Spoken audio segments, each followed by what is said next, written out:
Ladies and gentlemen, welcome back to the Realtor Nation Podcast, episode 9. My name is Ian-Hoover, and I am the host of this podcast, and I'm very excited to bring to you the Realtor Nation, a show to help you improve your business. My goal is to bring you some of the most successful agents in the business and talk to them and ask them the questions that every realtor wants to know. 87% of real estate professionals fail. It's time to change that. The agents that I'm interviewing have not only succeeded, but they're truly some of the most talented agents in our business. Also, Realtor Nation, we're looking for some more successful agents to be interviewing. So if you're interested in being on our podcast, please email me a quick resume to ian@ian-hoover.com. We have a very special episode today. Mike-Maletich with Real Producers Magazine is here with us today. If you don't know Real Producers Magazine, it's sent out to the top agents in the market. They showcase agents and brokerages in the magazine so you can actually get to know the people behind our business. So without further ado, I'm pleased to bring to you Mike. Welcome in, Mike. Thanks, Ian. Happy to be here. Thanks for coming in. I'm going to start off by asking a little bit about you. You have an interesting background. What attracted you to our industry? Well, my background is fairly interesting. I was in publishing for a while. And when the opportunity to do a magazine for top real estate agents kind of came onto my radar, I had some pretty established relationships with real estate agents in the Pittsburgh market. I love the fact that real estate agents have an entrepreneurial spirit. Top ones do. And they have what I like to call the hustle factor. They're always hustling to kind of build the business. But they also have interesting stories. And I thought if I could be an outlet to kind of highlight those stories to help agents that are working together get to know each other better, I thought, I thought it was a pretty interesting opportunity and something that would be pretty viable in the market, and it's paid off exponentially for everybody involved, I think. Wow, that's great. So, before this, you also did another magazine, correct? I did. The company that I have purchased franchise with is called N2 Publishing. And I did neighborhood magazines in Pittsburgh for about 7 years. I worked with high-end golf course communities to do their private monthly newsletters, Treesdale and Nevillewood, and Diamond Run, and the Villa of North Park. And it was through those magazines that I had real estate agents that were advertising with me in those publications, and that's how those relationships grew. I had a number of agents that had advertised with me for 7 years straight, and when I called them up and said, I've got this idea to do a magazine for top agents, we'd like to do an article about you and tell your story, and it's not going to cost you anything. They jumped at the chance, and when they jumped at the chance of that, I knew it would be a pretty good fit. Wow. Okay. And when you talk about that other magazine you did, and obviously real estate agents, paid to advertise in it, do you happen to have any statistics on like what kind of a bang for the buck or what kind of return on investment like doing a magazine advertisement was for a real estate agent? Just curious. Yeah, I mean, I do and I don't. And what I mean by that is real estate agents are famous for farming communities. They will invest time and money into higher end communities, and knowing and understanding that they're probably not going to make any money back from that advertising for 2, 3, 4 years. But their goal is to just build a reputation and a relationship as kind of like the go-to agent among a small group of people. I have a couple agents. One is a Caldwell Banker agent that's become a very close friend that advertised with me in Treesdale neighborhood for 7 years. And she didn't get a listing for 4.5 or 5 years. But in the last 2 years she worked with me, she had probably 25 listings in that neighborhood. Oh, wow. So it paid off over the long haul, but it's not something in real estate. When somebody's considering farming a community, they're going into it understanding and knowing that it's a long-term play for a gain way down the road. Gotcha. Okay. Yeah, I personally have never really done much farming. Something I've never really felt like doing, or maybe because I don't have the patience. I don't see the quick return. But yeah, I definitely think you'd probably have to have patience to do farming, because it's definitely not a get rich quick scheme or anything like that. Not at all. Not at all. So you interview the elite in our business. Tell us something that you were surprised to learn when you started doing this. I was surprised to learn that not everybody does the same thing. My expectation is I would talk to, 10 real estate agents that are doing $10 to $15 million a year, and every one of them would say, this is the silver bullet, and it would all be the same thing.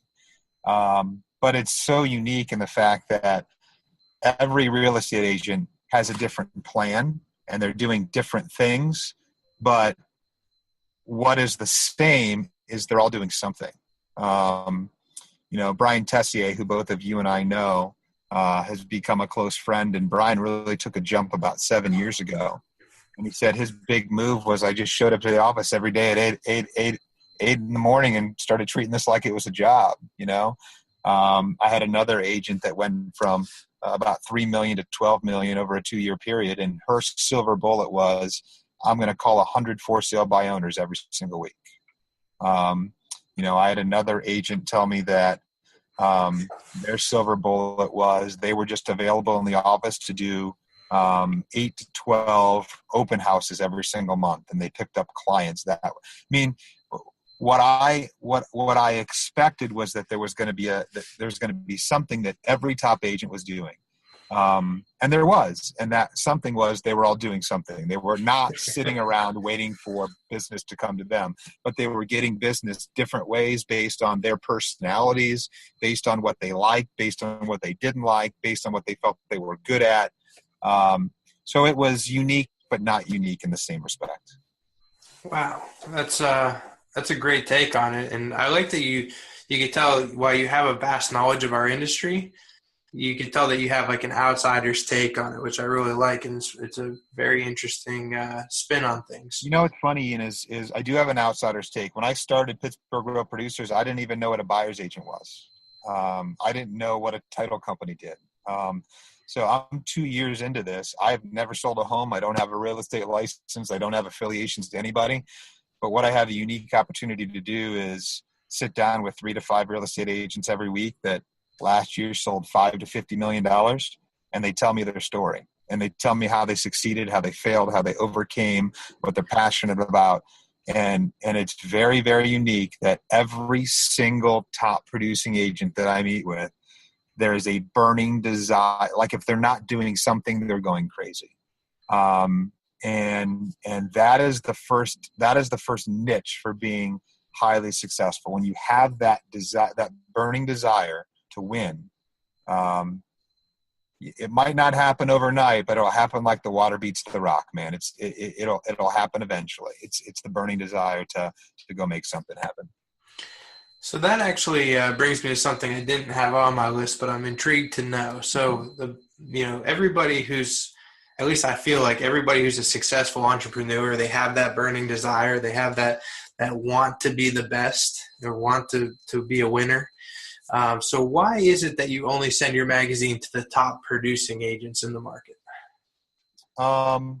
2 reasons. Number one is price. Got to make money. Okay. If you've seen Pittsburgh Real Producers magazine, it's a very high quality publication. The paper is very high quality. The photography is very high quality. It's not something cheap. We spare no expense. It's the highest quality of everything. So it costs a lot of money to send it. If we added another 100 real estate agents, it would probably cost another $1,000 a month. But what we found, that's one reason, price. But what we found across markets is a majority of the business is done by the few. If you looked at, it's not in real estate, it's not the 80-20 rule. It's more like the 90-10 rule. If you looked at the Pittsburgh market, about 75 to 80% of the volume is done by the top 500 agents. And there's 5,500 real estate agents in Pittsburgh. But the top 500 closed 23,000 deals and sold $5 billion last year.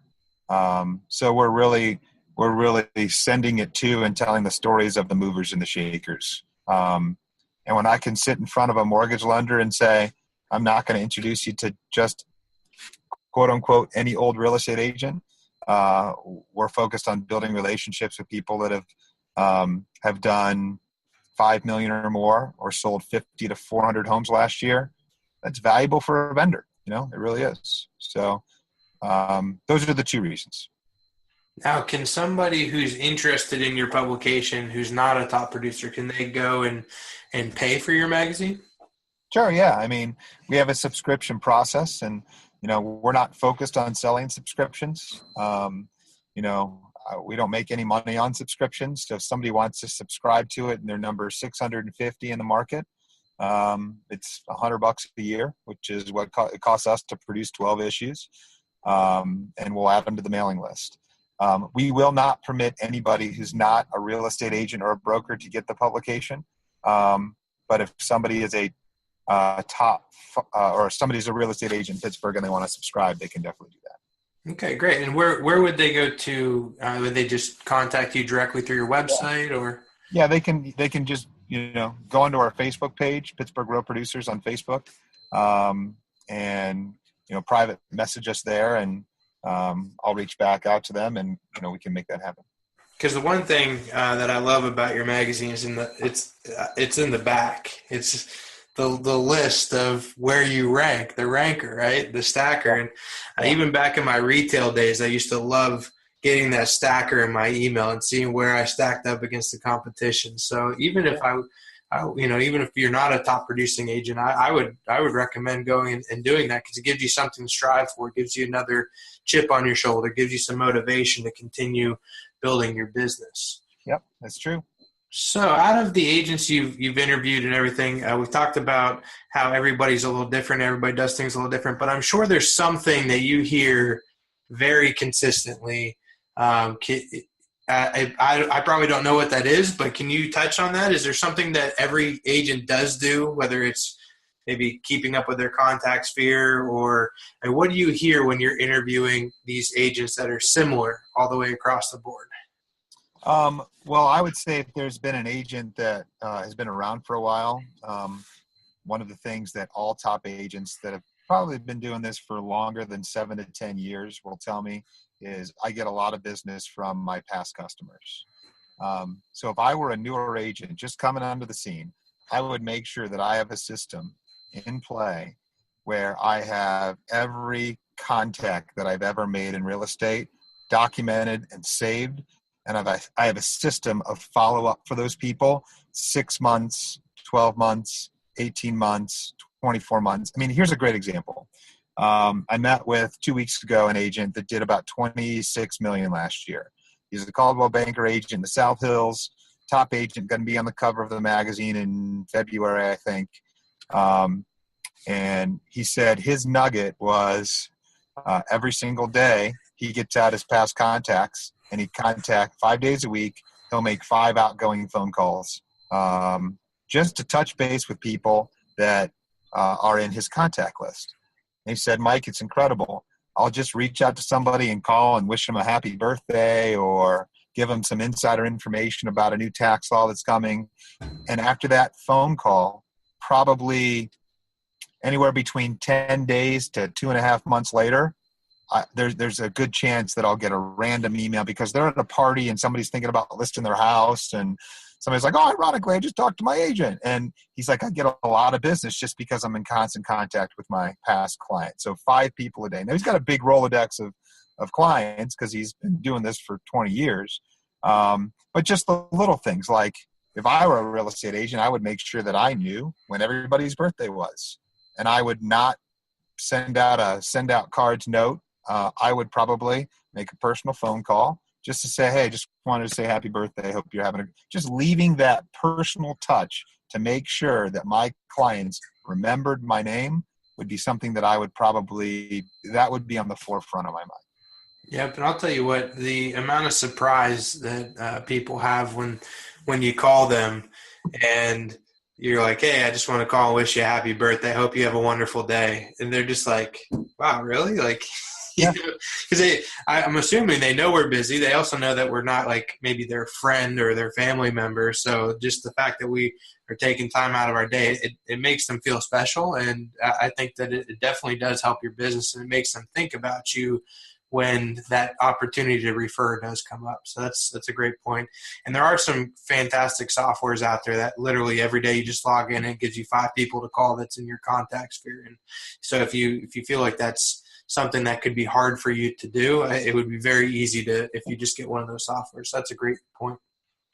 So one of the reasons why I do this podcast is because a part statistic, actually I think it's a NAR statistic, and I'm bad with that word, is 87% of real estate agents fail in our business by the 5th year that they're in the business. So why do you think that is? Well, I think in the general public, there is an overriding perception that real estate is easy. My neighbor sold their home for $300,000. 3% of $300,000 is that. How hard could it be to list a home, schedule a walkthrough, and sell it? And what people don't realize is, and I've never done it, but I've met with enough agents to know that real estate is probably one of the toughest jobs that there is. And if you don't have a love for it, you're just not going to last long. If my son wanted to go into real estate, I would say I highly recommend it, but don't think that you're going to go into it and life is going to be easy. You got to work, and you got to push, and you got to strive, and you got to network, and you got to go into it that perception. So I think 87% of the people that enter real estate do it because they feel like it's an easy $50,000 a year. And it takes them 5 years to realize that it's a very hard $8,000 a year. Probably. Right. Yeah, it definitely it can be hard to build your business, and then but once you get to a point where your business is paying you back for all the hard work you did, it can be very rewarding. So it's a nice take on it. I personally, one of the reasons that I feel like that people fail in this industry is because it looks so easy, and then you get in and then you're like, oh crap, how do I get this business? How do I get that buyer that I can sell a house to? How do I get that listing? So that's one of those things. And you brought a great point. You just got to work. You got to grind. Every single day has to be, what do I do today? You got to put that 10 or 12 hour day in every single day to build that business up. True. So Real Producers Magazine, what do you think it brings to us as agents? Well, we look at Real Producers, really the magazine as a platform. And out of the platform of Real Producers Magazine, our goal is really to tell the stories about top performing real estate agents that other top performing agents in the market can't Google and find out. Not many people know that Lauren Klein has 7 children. I can't tell you how many people after her story ran went, oh my gosh, I can't believe she has 7 kids. That's crazy. Just those little things. And the goal is we want to build relationships across brokerage lines and across county lines, because you are, as a top performing agent, most likely dealing with other top agents. So we want, when you're negotiating a deal or when you've got a client, we want there to be some familiarity there. And then out of that publication, we have and host 4 quarterly events, or 4 events a year. And the events really are a time for the top agents in the market to get together and share ideas. And we do them at model homes or event halls or bars or restaurants around the city.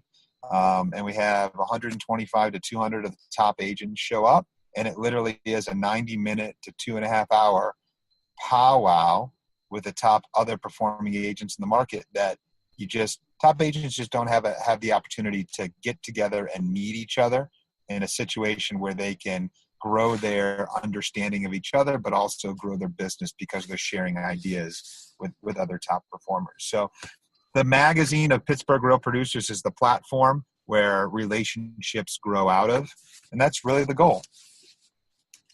Wow, okay. It's a relationship magazine, and we're in a relationship business. I like it. That's it. So where do you see, I'm a big goal person, so where do you see your magazine being in 10 years?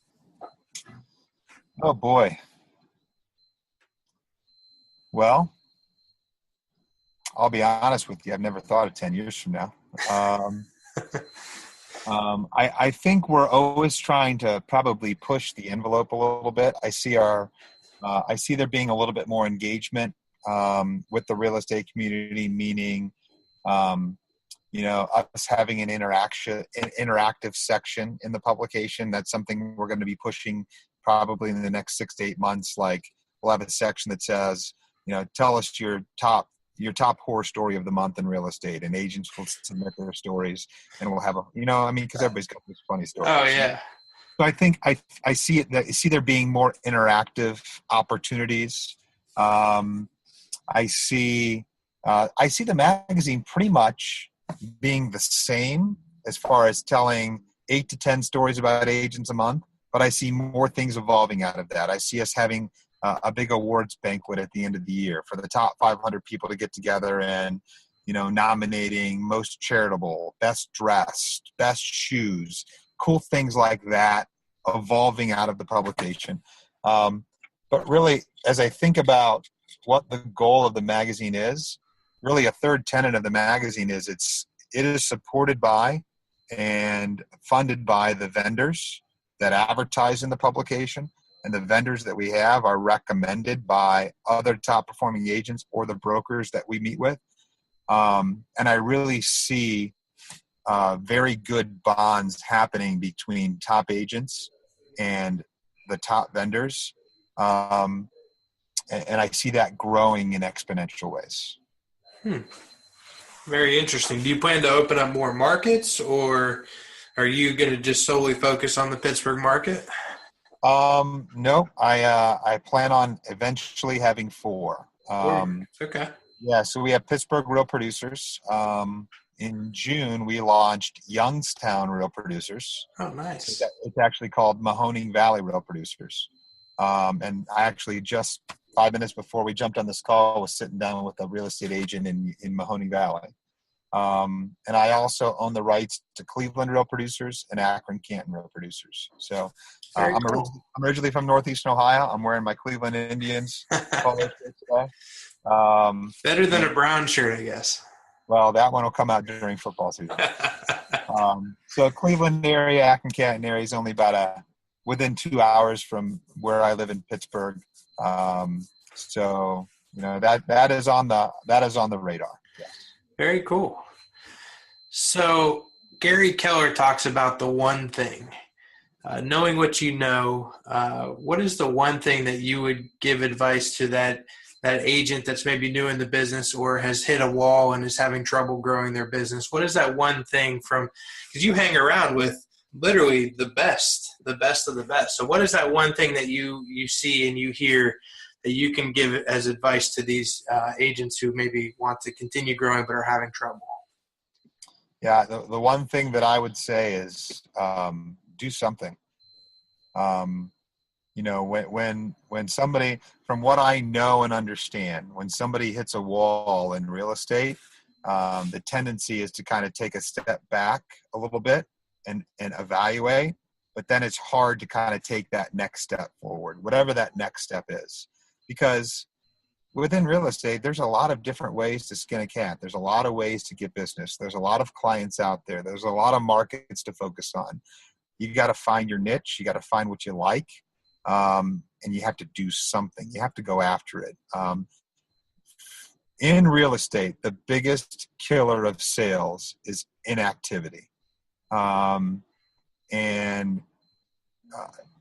If I were starting in real estate or I were hitting a wall in real estate, I would find something and I would go after it. I would, whether it's calling for sale by owners, whether it's networking with a specific community, whether it was leveraging contacts with a lender or a title company, or maybe switching things up on a team. I don't know, but I think inactivity based on fear is the biggest killer of sales in the real estate community. Very true. I mean, you got to do something. You got to go out and I take major action. That's what I'm all about is, I mean, even if we're going to try something and implement it into our business, we got to go full bore and we got to try it out for a long period of time to make sure it's going to work for us. And that's great advice. So we're going to be entering the Blitz round, which is where I ask the same people that come on the show every time. I ask the same 5 questions. And you may not have an answer to one of the questions, but we're going to ask you it anyways and see how it goes. You're the first non-agent to be on the podcast. So something new that I'm going to hopefully bring to it is starting to bring in some other people around the industry and get some other opinions as well. So starting off, what is your favorite technology tool? I'm not a techie guy. I like my old iPhone 5, I think it is. I don't know. You don't have that one tool that you use on a daily basis that I write all my notes down on a notebook. I put my calendar. I write down things in a handwritten calendar. I am so old school, man. I guess I'm really getting into Microsoft Excel right now. So that would Excel, okay. That would be a cool tech tool, I suppose. Hey, Excel has been around forever, but it is a great tech tool. It's something that I use quite frequently. Yeah. So you're not a real estate agent, so you can maybe change this to business book, but I like to ask people what their favorite real estate book is. Okay. I'll tell you what. I read a book about 4 years ago that changed my life, and it was a book called Radical by an author named David Platt, and it talks about purpose. It's not a business book, but it talks about purpose, I really believe I'm a Christian, and I really believe that when my life is about things that are greater than me, that I work harder for those things. I get up and go to work every single day now, not to make money for Mike-Maletich or put money in investments because, I've got enough. I look at the way that I'm growing my business and how hard I'm working now is how can I make a little bit more to kind of further causes around the world or in my local community. So I would say the books that have influenced me the most are the books that give me reason to get up and drive and grind every single day. So those are the things that I look to kind of connect with. Very cool. I'm taking a note right now. I'm going to check out that book. I'm all about checking out new books that can focus you and give you energy and inspire you to do more. Yeah. If you were not doing your magazine, what would you be doing today? If you would ask me that question 3 years ago, I would have said I'd probably be in sales. If you ask me that question now, I would be a real estate agent. Okay. I'm not lying to you. The reward for hard work that I've seen in the real estate community pales in comparison. You work a lot, and there's a decent amount of sacrifice. There's late nights and early mornings and long summers. But the payoff at the end of the day to see, I bought and sold 4 houses myself. And 2 of the most influential people in my business life are the people that sold my homes.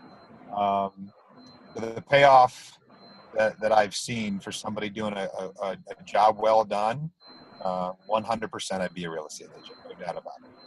Very cool. That's not the answer I was expecting, and we've had some really wild ones from. I think Gina said that she would be a crime scene detective or something like that. It was something along those lines, or a detective of some sort. So, very cool.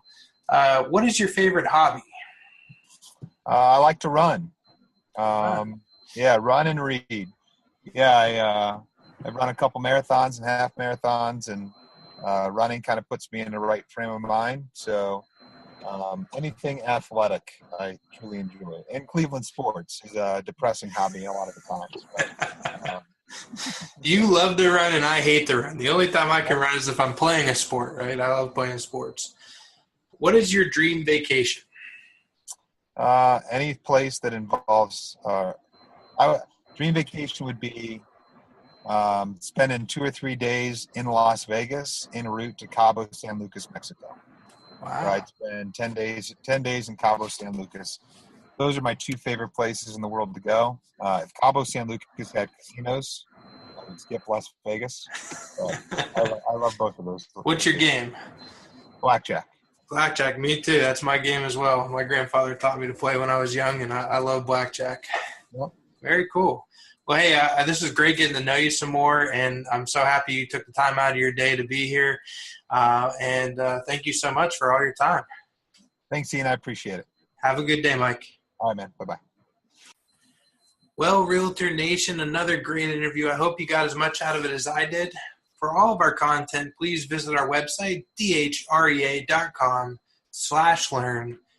We're looking for more interviewees. So if you're interested in coming on to the show, whether you're in California or Texas or more agents out of Pennsylvania, I'm looking for more people. So please reach out to me. Again, my email is ian@ian-hoover.com. And until next time, this is Ian Hoover with the Deacon-Hoover Radio Network signing off.